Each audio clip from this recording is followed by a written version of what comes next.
to talk about Tim's ex, Veronica, from 90 Day Fiance. She just announced just a few weeks ago that her and her man had got engaged. And it seemed like everything was on the up and up for the two of them. She made this like little romantic Instagram reel where she's like, oh, one day you're going to match with this Hinged. And it's very important that you swipe up and you go out on a date with this man. And she's like making comments talking about how this man is the love of her life, and she knows that he is meant for her and nothing else has made more sense in her life.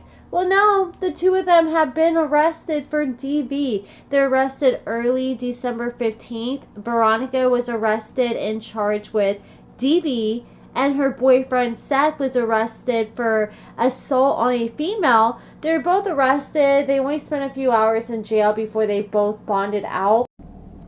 Veronica was arrested first at her home in North Carolina, and 40 minutes later, her fiance Seth was arrested at that same address, and they went to jail. Veronica's bond was $500, Seth's bond was $2,500, and according to court documents, they claim that Veronica had struck Seth several times, and I guess he tried to stop her and block her, and that's how he got charged with assault, which I'm actually shocked. Like, his bond was higher than hers, that they are claiming that he was just defending himself, but I'm assuming they likely found injuries on both parties, and that's why they both ended up getting arrested at the end of the day. So they are out of jail, and they both have court dates in early March.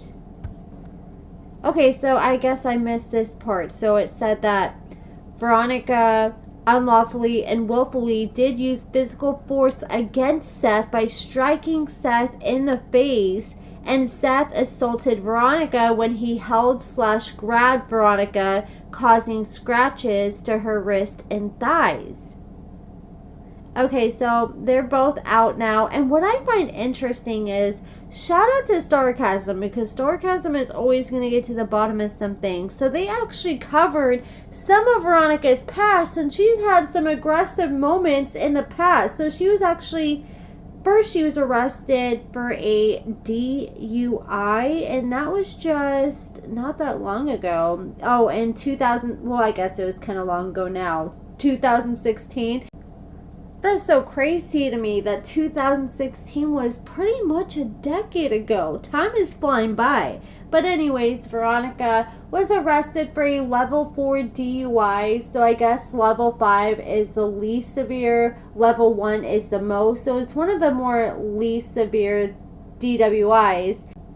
But this next arrest kind of shows more Veronica's aggressive side. So according to Sarcasm, back in 2006, Veronica was involved in this 3-car crash, and I think Veronica was super confident that the officers were going to either side with her and believe that it was the other driver's fault, but I guess she ended up learning that the officers believed that she was at fault. So once Veronica found out that the officers thought that she was at fault, she got super upset. She started flailing her arms all around in the air. She started jumping up and down, screaming, and she started hurling all kinds of profanities at the officers and at the tow truck driver on the scene. And an officer ends up walking up to Veronica to calm her down, and she ends up socking him right in the freaking face. You gotta have some balls to punch a cop, especially in the face like that. And I guess Veronica ended up having to be wrestled to the sidewalk.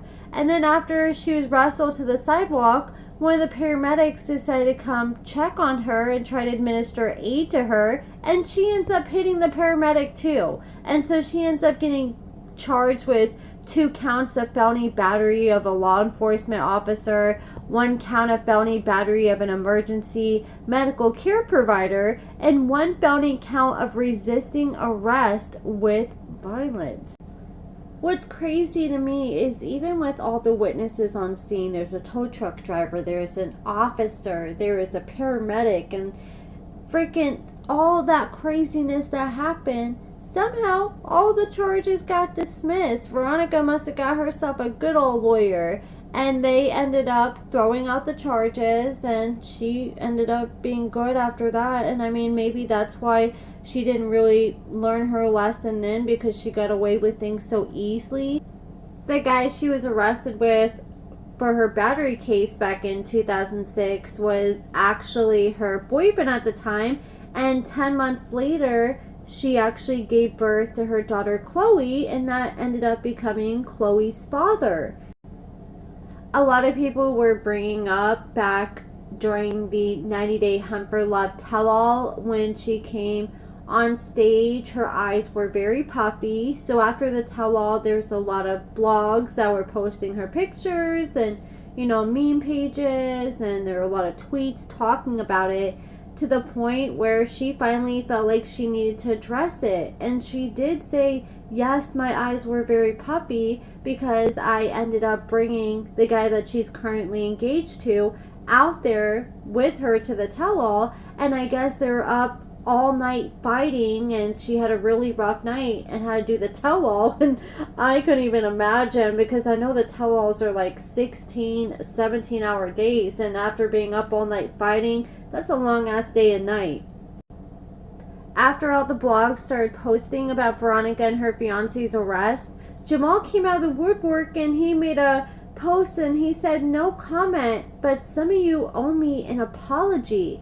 And then he shared this quote that said, my ex is somewhere lying, telling her new boyfriend how bad I was, and he's smiling thinking that she's the one. Two idiots.